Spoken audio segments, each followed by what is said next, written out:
بسم اللہ الرحمن الرحیم۔ ڈیئر طالبات، ہم تشکیل پاکستان جو آپ کے سلیبس کا دوسرا جو سبق ہے اس کو پڑھ رہے ہیں۔ پہلے لیکچر میں نے میاں بشیر احمد کے بارے میں آپ کو بتایا کہ ان کا انٹروڈکشن کروایا کہ وہ ایک سیاسی رہنما بھی تھے، شاعر بھی تھے اور علامہ اقبال کے ساتھ ان کے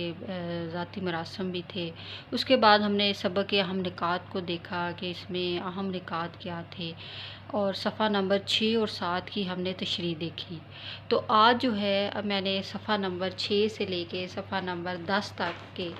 اہم نکات کو جو آپ کی کتاب میں جو دیے گئے ہیں، جو صفحہ اور اس کے پیراگراف کے لحاظ سے میں نے اہم نکات کو آپ کے سامنے لکھا ہے۔ صفحہ نمبر 6 میں ہم نے پڑھا تھا پہلے لیکچر میں کہ کس طرح مغلیہ دور جو مسلمانوں کا جو دور تھا 300 سالہ، وہ کتنا شاندار تھا، اور پھر مغلیہ دور کا کس طرح زوال ہوا۔ اس کے بعد انگریز جو تھے انہوں نے کس طرح دہلی پر حملہ کیا اور دہلی پر قبضہ کر کے پورے ہندوستان میں حکومت قائم کر لی، اور اس کے بعد مسلمانوں کی کمزوری دینی حالت کے بارے میں پڑھا کہ مسلمان جو تھے وہ توہم پرست ہو گئے تھے اور وہ مذہبی لحاظ سے نہایت ہی پست تھے۔ تو اس مذہبی پستی سے باہر نکالنے کی طرف کے لیے ایک ریفارمر جو تھے اس وقت پیدا ہوئے، ان میں ان کا نام تھا سر سید احمد بریلوی، اور انہوں نے اصلاح معاشرے کے لیے انہوں نے بہت سرگرم رہے۔ اور پھر سید احمد بریلوی جو تھے انہوں نے خیبر پختونخوا جس کو آج ہم کہتے ہیں، وہاں پہ انہوں نے یعنی پشاور میں انہوں نے کس طرح انہوں نے مسلمانوں کو کے دین کو مضبوط بنانے کے لیے تحریک چلائی، اور آخر کار اپنوں ہی کی سازش سے ان کو شہید کر دیا گیا بالا کوٹ کے مقام پر۔ اس کے بعد ہم دیکھتے ہیں کہ سکھوں کے خلاف جو سر سید احمد بریلوی جو تھے وہ جہاد کر رہے تھے، تو آخر کار سکھوں کی یہ دشمنی کی وجہ سے ہی، سازشوں کی وجہ سے ہی دوبارہ وہاں پر سکھوں کی حکومت ہی قائم ہو گئی۔ اس کے بعد ہم دیکھتے ہیں کہ مسلمانوں کی غداری کی وجہ سے مسلمان مزید پستی کی طرف چلے گئے۔ صفحہ نمبر 7 میں ہم نے پڑھا تھا کہ سر سید جو تھے اس وقت جو ریفارمر پیدا ہوئے وہ دو طرح کے ریفارمر تھے، ایک تو مذہبی پیشوا تھے اور دوسرے وہ تھے جو جدید اصلاح کرنے والے تھے۔ مذہبی پیشوا میں سید احمد بریلوی تھے، اور جو تقاضوں کے امہنگ تھے ان میں سر سید احمد خان تھے۔ سر سید احمد خان نے علی گڑھ کالج قائم کیا، سر سید احمد خان نے رسالہ تہذیب الاخلاق قائم کیا۔ اس کے علاوہ وہ نہایت ہی اعلیٰ سوچ رکھنے کے مالک تھے، اور انہوں نے مسلمانوں کو اس طرف توجہ دلائی کہ انگریزی تعلیم اگر آپ حاصل کرو گے تو انگریزوں کے قریب آ سکو گے اور اعلیٰ جو عہدوں پر فائز ہو سکو گے۔ تو سر سید کے انہی خوبیوں کی وجہ سے پنجاب میں ان کو بہت پذیرائی حاصل ہوئی۔ اس کے بعد سر سید نے تہذیب الاخلاق رسالہ جو ہے وہ نکالا، جس میں انگریزی علوم کا ترجمہ اردو میں کیا جاتا تھا، اور انگریزی اور اردو دونوں کے امتزاج سے عوام کو اور مسلمانوں کو آگاہ کیا جاتا تھا، اور انگریزوں کو بھی آگاہ کیا جاتا تھا مسلمانوں کے لائحہ عمل سے۔ تو کانگریس کا اسی دوران میں کانگریس کا قیام عمل میں آیا، یعنی کانگریس ہندوستانیوں نے سوچا کہ ہندوستانیوں اور مسلمانوں دونوں کے حقوق کے لیے ایک جماعت ہونی چاہیے، تو ایک جماعت کا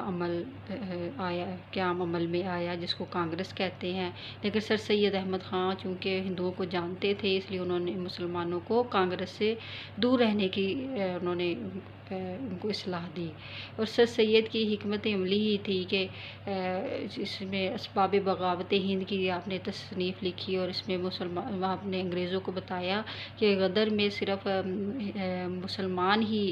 اس کے وہ نہیں تھے، اس میں پورے کے پورے شامل، بلکہ ہندو بھی تھے، لہٰذا صرف مسلمانوں سے انتقام لینا ٹھیک نہیں ہے، بلکہ ہندو بھی مسلمانوں کے ساتھ برابر کے شریک تھے۔ اور سر سید کے رفقا کاروں نے بھی شاندار کردار ادا کیا سر سید کی وفات کے بعد، یعنی جن میں حالی شبلی، نذیر، ذکا اللہ شبلی اور اس کے علاوہ محسن الملک، وقار الملک بھی شامل تھے، اور انہوں نے ایک ایسی لہر دوڑائی مسلمانوں میں انقلاب کی کہ جس کی مثال نہیں ملتی۔ آج ہم صفحہ نمبر 8 اگر دیکھیں تو صفحہ نمبر 8 میں جو اہم پوائنٹس ہیں ان کا آپ اسکرین شاٹ لے سکتے ہو، اور یہ سارا دیکھیں، اس کا اسکرین شاٹ لے لیں اور اس کو آپ اپنے کاپی میں لکھیں ان نکات کو۔ یہ آپ کو اس کے تشریح لکھنے میں، اس کا خلاصہ لکھنے میں اس چیپٹر کا بہت مددگار ثابت ہوگا۔ تو صفحہ نمبر 8 پہ آئیے، دیکھیے کہ علی گڑھ تحریک کی وجہ سے قوم میں کئی اور تحریکیں شروع ہو گئیں۔ اختلافات ضرور رونما ہوئے، لیکن ایک حد تک یہ نئی زندگی کا نشان تھے۔ تو یہاں پہ یہ بات ہو رہی ہے کہ علی گڑھ کالج، جب علی گڑھ تحریک پیدا ہوئی تو بہت ساروں نے سر سید احمد خان کے اس کارنامہ کو سہرایا، لیکن کچھ ایسے بھی تحریکیں تھیں جو علی گڑھ کے خلاف تھیں۔ یعنی اختلافات ہر تصویر کا ایک اچھا پہلو بھی ہوتا ہے، ایک برا پہلو بھی ہوتا ہے۔ تو کچھ جو مسلمان تھے انہوں نے علی گڑھ تحریک اور سر سید احمد خان کی تحریک کے خلاف انہوں نے اختلافات اٹھائے، اور انہوں نے اس کی تائید نہ کی بلکہ تردید کی، اور سر سید، امیر علی اور دیگر بزرگوں نے اسلام کو مغربی علوم کی طرف جا ملایا کہ اسے ایک ترقی یافتہ مذہب ثابت کیا، لیکن اس جدید علم الکلام کے زیر رد عمل کے طور پر بعض اور مذہبی مسائل بروکار آئیں۔ یعنی اس علی گڑھ تحریک کے خلاف مکمل جو ہے وہ دینی جو ہے وہ تحریکیں شروع ہوئیں۔ یعنی اس طرح ان تحریکوں کے آنے کا فائدہ صرف اور صرف مسلمانوں کو ہوا۔ یعنی جو سر سید نے جو تحریک چلائی تھی، علی گڑھ کا بھی فائدہ مسلمانوں کو ہوا، علی گڑھ تحریک کا بھی، اور اس کے علاوہ علی گڑھ کے خلاف جو خالص دینی تعلیم والی تحریکیں تھیں اس کا فائدہ بھی مسلمانوں کو ہوا۔ یعنی مسلمان مذہب سے زیادہ قریب ہوتے چلے گئے۔ شبلی نے لکھنؤ میں ندوۃ العلماء قائم کیا، یعنی یہ مذہبی تحریک تھی ندوۃ العلماء۔ دیوبند میں علماء قدیم طرز کے درسگاہ بنا کر ملک میں قدیم اسلامی علوم کے چراغ روشن کیے۔ یعنی یہ علی گڑھ کی تحریک کے خلاف یہ رد عمل تھا، یعنی ندوۃ العلماء اور دیوبند تحریکیں۔ تو یہ چونکہ علی گڑھ تحریکیں سر سید کے خلاف تھی، لیکن یہ مسلمانوں کے لیے فائدہ مند ثابت ہوئی۔ کیوں؟ کیونکہ اس میں مسلمان اسلام کی طرف زیادہ آ گئے، اور دوسری طرف علی گڑھ کے جو دائی تھے وہ مذہبی اور مغربی علوم کی طرف زیادہ آئے۔ تو ان دونوں کا فائدہ مسلمانوں کو ہی ہوا۔ ان مسائل کا نتیجہ یہ ہوا کہ مذہب سے بیگانگی بہت حد تک کم ہو گئی۔ یعنی ان تحریکوں کا نتیجہ یہ ہوا کہ مذہب سے جو مسلمان دور ہوتے چلے گئے تھے، وہ جب اسلامی تحریکیں شروع ہوئیں تو مسلمان اسلام کے قریب تر آتے گئے، اور مغرب کی ذہنی غلامی سے نجات ملی۔ یعنی مغرب سے ذہنی طور پر ان کو نجات مل گئی۔ وہ یہ جو سمجھتے تھے کہ انگریز جو ہے یہ اب ہم پر حاوی ہو گئے ہیں، تو یہ ہمارا کچھ بھی نہیں کر سکتے۔ لیکن ساتھ ہی ایک ایسی فضا بھی پیدا ہوگی جس میں اپنی ہر چیز اچھی اور دوسروں کی ہر چیز بری لگنے لگی۔ یعنی یہ ایک ریجڈ ایک رویہ تھا۔ یعنی ہم نے مسلمانوں کے اندر کیا فضا پیدا ہوئی، کیا لہر دوڑی کہ انہیں اپنی ہر چیز اچھی لگنا شروع ہوگی، اور دوسروں کی ہر چیز پر وہ مخالفت کرنا شروع ہو گئے، اور اس کی اصلاح ضروری ہو گئی۔ یعنی اس بات کے لیے ضروری سمجھا جانا شروع ہو گیا کہ یہ کیا بات ہوئی کہ اپنی ہر چیز اچھی لگے اور دوسروں کی ہر چیز بری لگے۔ تو اس کی اصلاح کے لیے بھی تحریکیں شروع ہوئیں۔ اقبال نے آ کر اسلامی مغربی علوم سے غیر مطالعے کے بعد اپنا خاص اسلامی فلسفہ قوم کے سامنے پیش کیا۔ اسی زمانے میں علامہ اقبال بھی آئے، اور علامہ اقبال نے اسلامی اور مغربی علوم کے غیر مطالعے یعنی گہرے مطالعے کے بعد ایک خالص اسلامی فلسفہ جو ہے وہ لوگوں کے سامنے پیش کیا، جس کا مقصد کامل ترین انسان کی انفرادی و اجتماعی نشو و نما ہے۔ کامل ترین یعنی مکمل انسان کی، یعنی مکمل مرد مومن کے اندر جو خوبیاں ہونی چاہیے انفرادی و اجتماعی نشو و نما کے لیے، وہ اقبال نے اس کا اپنا فلسفہ پیش کیا۔ اقبال کا خیال ہے کہ انسان اطاعت، ضبط و نفس اور نیابت الہی کی 3 منزلیں طے کرتا ہوا خودی کی انتہائی بلندی پر پہنچ سکتا ہے۔ یعنی اقبال نے کیا اپنا ایک نظریہ، کیا فلسفہ پیش کیا؟ خودی کا فلسفہ۔ خودی کیا ہے؟ یعنی خودی یہ ہے کہ اپنی ذات کو پہچاننا، اپنے آپ کو پہچاننا۔ تو اقبال نے مسلمانوں کو یہ نظریہ یہ فلسفہ پیش کیا کہ انسان جو ہے اس دنیا میں اللہ تعالیٰ کا ایک نائب ہے، اللہ تعالیٰ کا مقرر کردہ ایک خلیفہ ہے، اور وہ اللہ کی اطاعت کرے گا، یعنی اطاعت الہی کرے گا، اور اپنے نفس کو یعنی ضبط نفس کرے گا، اپنے نفس کو مارے گا، اپنے نفس ہمارا کو دھکیلے گا، تو اس کے بعد وہ اللہ تعالیٰ کی سب سے عظیم جو رتبہ ہے اس پہ پہنچ جائے گا، اللہ تعالیٰ کی دی ہوئی جو نعمت ہے یعنی نیابت الہی کی، یعنی دنیا میں اور آخرت میں اللہ تعالیٰ کا خلیفہ بن جائے گا، یعنی اس کو اعلیٰ مقام مل جائے گا۔ یعنی یہ 3 منزلیں جو ہے اس کے بارے میں اقبال نے مسلمانوں کو بتایا، اور خودی کی انتہا بلندی پر پہنچ سکتی ہے، اور اسی ارتقاء میں اسے مذہب کی رہنمائی درکار ہے، یعنی خودی حاصل کرنی ہے تو خودی کا رتبہ حاصل کرنا ہے تو مذہب رہنمائی کرتا ہے۔ اقبال نے 4 چیزوں پر زور دیا، یعنی اول توحید، یعنی اللہ تعالیٰ پر ایمان لانا، جس پر پورا ایمان عملاً انسان کی خوف اور مایوسی سے آزاد کر دیتا ہے، نیز توحید الہی، توحید انسانی میں پرتوفگن ہوتی ہے، پرتوفگن روشنی ڈالنے والا۔ 2 رسول اکرم صلی اللہ علیہ وسلم سے محبت اور ان کی مکمل تقلید، یعنی خودی کے بعد یہ جو علامہ اقبال ہیں انہوں نے فلسفہ بے خودی کا جو ہے وہ تصور دیا، جس میں پہلی جو اس کی منزل ہے وہ توحید ہے، دوسری منزل جو ہے وہ نبی کریم صلی اللہ علیہ وسلم سے محبت ہے، نبی کریم صلی اللہ علیہ وسلم کے عمل پر عمل پیرا ہونا، ان کے جو بھی ان کی احادیث ہیں، جو بھی ان کی سنتیں ہیں، ان پر مکمل طور پر ان پر عمل کرنا، اور تیسری ہے قرآن پاک کا مطالعہ تو اور اس کی تعلیمات کی پیروی، اور چوتھی ہے رجائیت ہوتا ہے یعنی ہمیشہ پر امید رہنا، مایوس نہ ہونا، اور غم پسندی کو ترک کر کے امید، ہمت اور جرت کی راہ اختیار کرنا۔ تو اقبال نے فلسفہ خودی کے بعد فلسفہ بے خودی کا تصور وہ جو دیا، تو اس کی یہ 4 منزلیں تھیں، یعنی توحید، اس کے بعد حب نبوی، تیسرا قرآن کا مطالعہ، اور چوتھا نا امیدی سے کنارہ کرنا۔ تو جب انسان ان 4 چیزوں کو اپنا لیتا ہے تو پھر وہ بے خودی کی منزل کو عبور کر لیتا ہے۔ تو اقبال نے اس کے لیے بہت سارے شعر بھی لکھے، ہر لحظہ ہے مومن کی نئی شان نئی آن، گفتار میں کردار میں اللہ کی برہان۔ لحظہ ہوتا ہے ہر لمحہ، یعنی مومن، اقبال کہتے ہیں کہ مومن ہر لمحہ ایک نئی شان اور نئی آن سے آتا ہے، نئی شان و شوکت سے آتا ہے، گفتار میں یعنی بولنے میں بھی، اور کردار میں بھی یعنی عمل کرنے میں بھی، اللہ کی برہان یعنی اللہ تعالیٰ کی گواہی ہے، اللہ تعالیٰ کی نشانی ہے، یعنی جب مومن بات کرتا ہے اور عمل کرتا ہے تو وہ صرف اور صرف اللہ کے احکامات کے مطابق کرتا ہے۔ قہاری و غفاری و قدوسی و جبروت، یہ 4 عناصر ہوں تو بنتا ہے مسلمان۔ قہاری قہر بن جانا،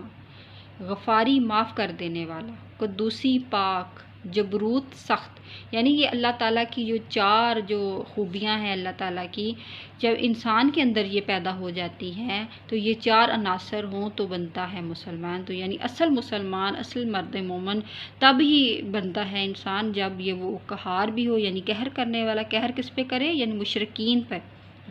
جو غیر اللہ کی عبادت کرتے ہیں ان کے لیے وہ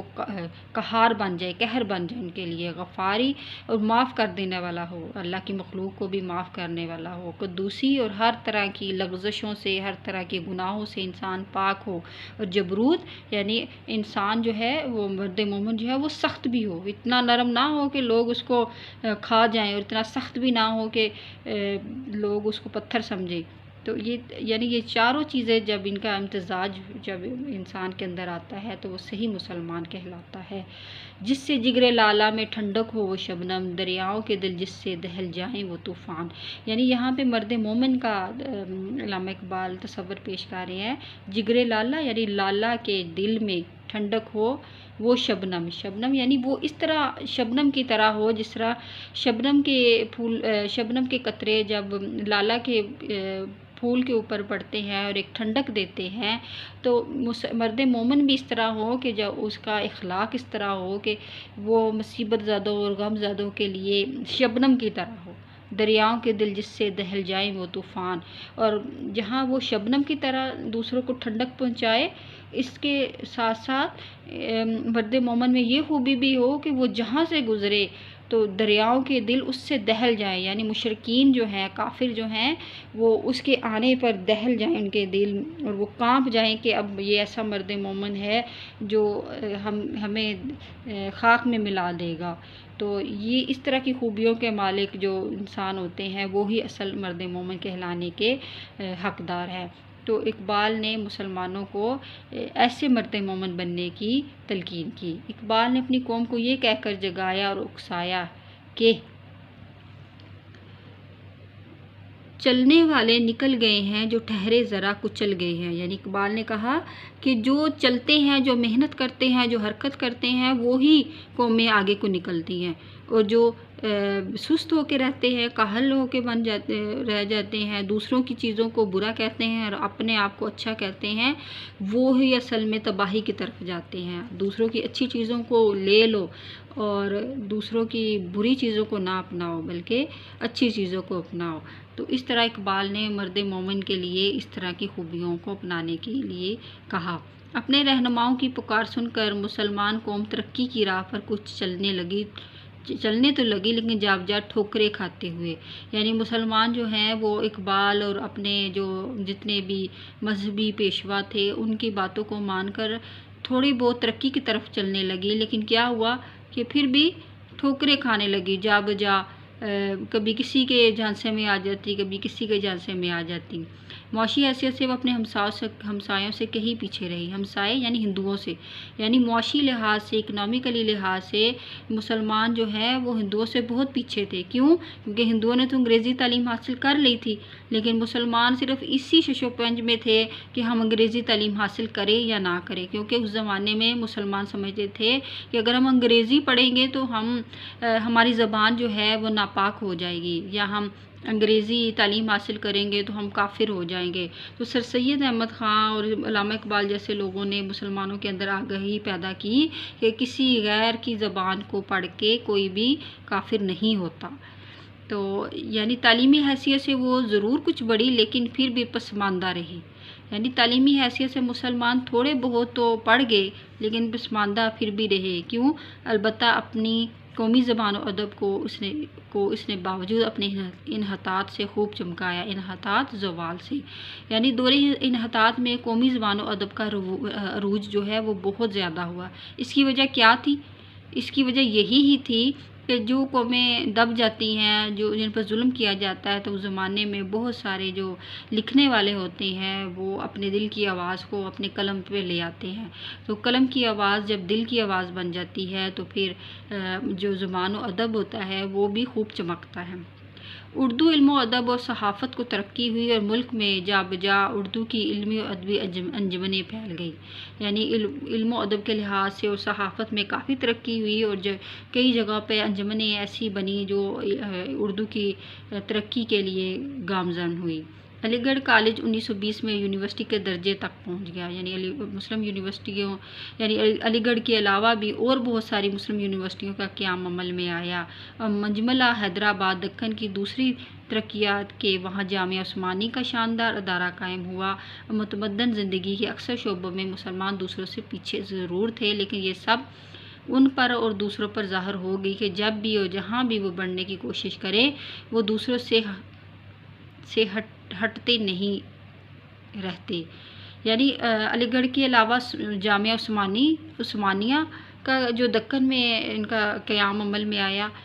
اور اس کے علاوہ اور بھی کئی یونیورسٹیاں قائم ہوئیں، اور مسلمان جو تھے جو کسی وجہ سے اکثر شعبوں میں پیچھے رہ گئے تھے، لیکن ان یونیورسٹیوں نے مسلمانوں کی اس خلا کو پر کیا۔ البتہ باوجود ان سب ترقیوں کے یہ امر اظہر من شمس تھا،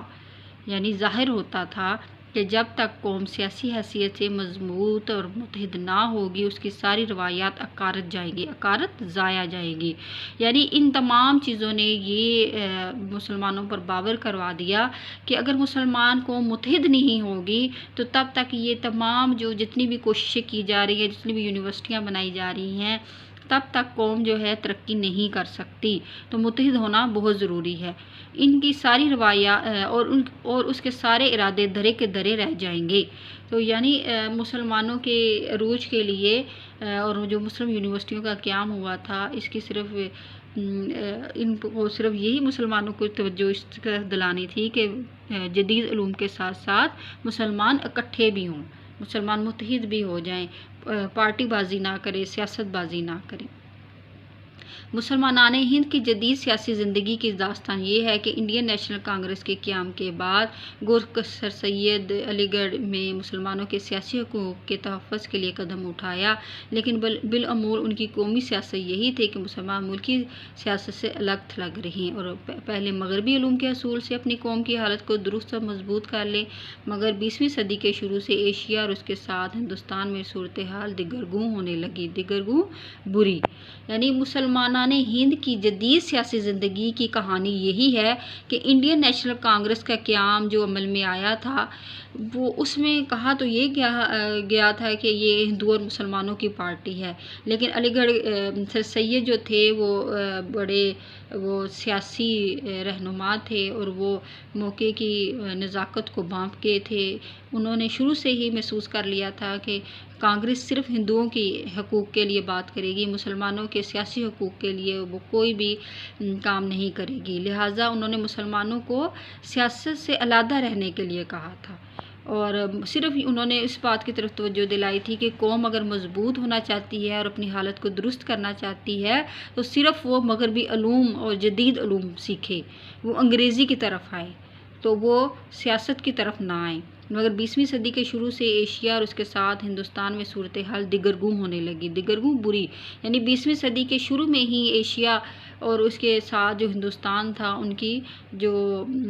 حالت تھی وہ بری ہونا شروع ہوگی۔ کیوں؟ کیونکہ اس وقت جنگ عظیم ہو رہی تھی، اور جنگ عظیم جب ہو رہی تھی تو انگریزوں نے کہا تھا کہ اگر ہندو اور مسلمان اگر ساتھ دیں تو وہ ہندوستان کی فلاح کے لیے بھی کام کریں گے، اور ترکی کے جو خلافت کو بھی، تحریک خلافت کو بھی کچھ نہیں کہیں گے۔ یعنی جاپان کی فتح سے ہندوؤں میں جذبہ قومیت بڑھا، یعنی جنگ عظیم جو ہو رہی تھی وہ اس میں دو پارٹیاں تھیں، ایک طرف سے جاپان اور جرمنی تھے اور دوسری طرف انگریز تھے جو برطانیہ، امریکہ اور اتحادی ملک تھے۔ تو اس جنگ میں، جنگ عظیم سے پہلے انگریزوں نے جو تھی وہ ہندوؤں سے یہ وعدہ کیا تھا کہ وہ جنگ کو جیتنے کے بعد ہندوستان کے لیے بھی اچھا کریں گے، اور اس زمانے میں جاپان کی فتح سے ہندوؤں میں جذبہ قومیت بڑھا۔ یعنی جاپان کو جب فتح ہوئی تو ہندوؤں کے اندر بھی ایک وطن کا جذبہ قومیت یعنی قومیت کا جذبہ ابھرا، کیونکہ جب حکمران جو ہوتا ہے وہ جب شکست خوردہ ہو جاتا ہے تو پھر جو قوم جو ہوتی ہے، جو مظلوم قوم ہوتی ہے، اس کے دل میں بھی یہ بات اٹھتی ہے کہ ہم بھی اپنی آزادی کے اور اپنے حق کے لیے بولے۔ تو اس زمانے میں کیا ہوا کہ ہندو اور مسلمانوں نے مل کر متحد ہو کر جو ہے وہ کام کیا، اور انہوں نے تقسیم بنگال کے خلاف 1905 میں ایک زبردست تحریک شروع کی۔ اس زمانے میں جو ہے تقسیم بنگال اور منسوخی تقسیم ہوئی، یعنی تقسیم بنگال میں کیا تھا کہ بنگال بہت بڑا ایک صوبہ تھا، تو اس کو جنوبی بنگال اور مشرقی بنگال میں، اس کو مغربی بنگال اور مشرقی بنگال میں تقسیم کیا گیا۔ ایک حصہ جو تھا وہ مسلم بنگال کے طور پر سامنے آیا کیونکہ وہاں پہ مسلمانوں کی آبادی زیادہ تھی، لیکن ہندوؤں نے دیکھا کہ یہ جو تقسیم بنگال ہے اس میں صرف مسلمانوں کا فائدہ ہے، تو وہ مسلمانوں کے فائدوں کو برداشت نہ کر سکے، اور انہوں نے فوراً ہی منسوخی تقسیم بنگال کے لیے کوشش کرنا شروع کر دی۔ تو اس طرح جب یہ بنگال کی تقسیم کے خلاف جب ہندوؤں نے مسلمانوں کے خلاف تحریک چلائی تو اس سے مسلمانوں کو بڑی جلد پتہ چل گیا کہ ہندو جو ہیں وہ کسی طور پہ بھی مسلمانوں کے فائدے کے لیے کام نہیں کرنا چاہتے اور وہ ان کو برداشت نہیں کر سکتے۔ علاوہ ازیں اس کے ساتھ ہی اردو ہندی جھگڑے کے سلسلے میں یوپی کی حکومت نے علی گڑھ کے تعلیمی ادارے کو اس نیم سیاسی مسئلے میں دخل دینے سے حکماً روک دیا۔ یعنی اس زمانے میں اردو ہندی تنازع بھی شروع ہو گیا، یعنی مسلمانوں نے ہندی اور اردو کا جو یہ جو تنازع تھا، یہ صرف اور صرف اس وقت مسلمانوں کے خلاف ایک تحریک تھی، جبکہ ہندو جو ہیں وہ اردو پڑھتے بھی تھے، اردو سنتے بھی تھے، اردو بولتے بھی تھی، آج بھی ان کی جو فلمیں ڈرامے ہیں وہ اردو میں ہی ہیں، لیکن صرف اور صرف مسلمانوں کو تنگ کرنے کا ان کے پیچھے بات تھی کہ کس طرح مسلمانوں کو تنگ کیا جائے، تو لہٰذا اردو ہندی جھگڑے جو تھے وہ بہت زیادہ بڑھنا شروع ہو گئے، جس کی وجہ سے مسلمانوں کے لیے اور بھی ضروری ہو گیا کہ وہ اپنے تمدنی اور سیاسی حقوق کی حفاظت کے لیے ایک سیاسی جماعت کی بنیاد رکھیں۔ یعنی جب تقسیم بنگال کا جو ہے اس کی مخالفت کی ہندوؤں نے، اور اردو ہندی تنازع کے لیے انہوں نے سر توڑ کوشش کی کہ ہندی کو رائج کیا جائے، اردو کو ختم کر دیا جائے، تو اس طرح مسلمانوں کو یقین ہو گیا کہ ہندو جو ہیں کسی بھی صورت مسلمانوں کے حق میں نہیں ہے، تو لہٰذا مسلمانوں نے اپنے حقوق کی حفاظت کے لیے اور اپنی حقوق کو حکومت تک پہنچانے کے لیے، اپنی آواز کو حکومت تک پہنچانے کے لیے ایک سیاسی جماعت کی بنیاد رکھی، اور یہ مسلم لیگ تھی، اور مسلم لیگ میں انہوں نے مکمل طور پر خالص طور پر مسلمانوں کو شامل کیا، اور 1909 کی اصلاحات میں مسلمانوں نے جداگانہ انتخابات کا ایک اہم حق حاصل کیا، اور پھر تقسیم بنگال کی تنسیق اور جنگ بلقان اور طرابلس سے جب مسلمانوں کو یقین ہو گیا کہ ان کی قومی اور بین الاقوامی حقوق حکومت برطانیہ کے ہاتھ میں محفوظ نہیں رہ سکتے، تو انہوں نے ہندوستان کے لیے سیلف گورنمنٹ کا مطالبہ کیا۔ یعنی جب مسلم لیگ کا آغاز ہوا اور مسلم حقوق کے تحفظ کے لیے مسلم لیگ نے کام کرنا شروع کر دیا، تو اسی زمانے میں انگریز جو تھے وہ جنگ عظیم کو جیت چکے تھے، تو جنگ عظیم سے پہلے جو بھی انہوں نے وعدے کیے تھے ہندوستانیوں سے، تو وہ اس کے بعد فتح کے بعد جنگ عظیم کے جیتنے کے بعد انہوں نے ان وعدوں کو مکمل طور پر توڑ دیا، اور ترکی کے انہوں نے جو تھے وعدہ کیا تھا کہ ہم ترکی کو کچھ بھی نہیں کہیں گے، ان کے حصوں کو بکھرے نہیں کریں گے، لیکن انہوں نے جو ترکی کے حصوں کو انہوں نے الگ الگ کرنا شروع کر دیا، جس کے طور پہ ترکی میں بھی ایک آزادی کی تحریک شروع ہو گئی، اور جس کو جنگ بلقان یا جنگ طرابلس کہا جاتا ہے، اور برصغیر میں اس کے خلاف تحریک خلافت کے خلاف تحریک عدم تعاون شروع ہوئی۔ تحریک عدم تعاون کیا تھی؟ جس میں انگریزوں کی ہر چیز کا ہندوستانیوں نے بائیکاٹ کرنا شروع کر دیا، خاص طور پر مسلمانوں نے، تو یہ اس طرح کی باتوں سے مسلمانوں کو یقین ہو گیا کہ مسلمان جو ہیں وہ جو ہے مسلمان جو ہے ہندو اور انگریز کسی بھی طور پہ مسلمانوں کے حق میں نہیں ہے، اور مسلمانوں نے یہ جنگ طرابلس اور انگریزوں کا وعدے کو توڑ دینے سے یہ مسلمانوں کے اندر شعور پیدا ہوا کہ ان کے اندر یہ سیاسی شعور جو تھا وہ سیاسی